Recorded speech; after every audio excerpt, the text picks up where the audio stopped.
అసెంబ్లీలో 6 గ్యారంటీల చర్చ జరిగిన అసెంబ్లీలో ఒక వ్యక్తిని వ్యక్తిగతంగా ఆయన గురించి గంట సేపు మాట్లాడాల్సిన అవసరం ఏమొచ్చింది అన్న. అరెస్ట్ అయిపోయింది, జైలుకి పోయింది, వచ్చేసి అయిపోయింది, ఇష్యూ క్లోజ్.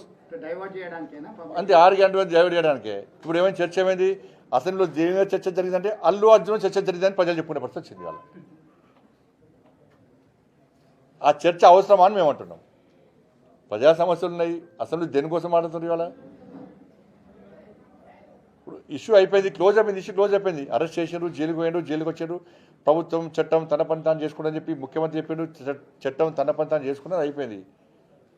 మళ్ళీ ఆ చట్టం గురించి ఈయనెందుకు మాట్లాడారు అసెంబ్లీలో అంటున్నా? అంత అవసరం ఏమొచ్చింది?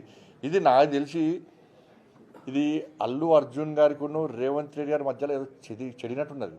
అంటే నాకైతే ఒక డౌట్ వస్తుంది అది. లేకుంటే గింత ఎందుకు వస్తుంది ఒక వ్యక్తి గురించి? అట్లా ఈరోజు చాలామంది ఉన్నారు తెలంగాణలో. ఇప్పుడు 1000 కోట్ల ఇది కలెక్షన్ వచ్చిందట. ఎన్ని? 17,000 కోట్ల కలెక్షన్ వచ్చిందట. జాతీయ స్థాయిలో కూడా ఒక పేరు వచ్చింది. కానీ పుష్ప 3 రిలీజ్ కాకముందే రేవంత్ రెడ్డి పుష్ప 3 చూపెట్టిండు ఇవాళ. ఇది ఏందో ఉంది ఇద్దరి మధ్యలో. మరి ఆయన చెప్తారు, ఈయన చెప్తలేడు. మధ్యలో మిగతా పిచ్చలేకపోతున్నారు. ఏదో చెడింది అది. 14% ఇంకా ఉండొచ్చు.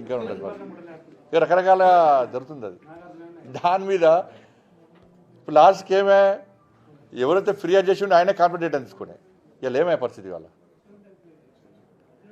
తండ్రే భర్తనే ఇలా ఫిర్యాదు రేట్ తీసుకునే. మరి అంటే ప్రభుత్వం నమ్మకం ఉందా, లేకుంటే అల్లు అర్జున్ గారి నమ్మకం ఉందా?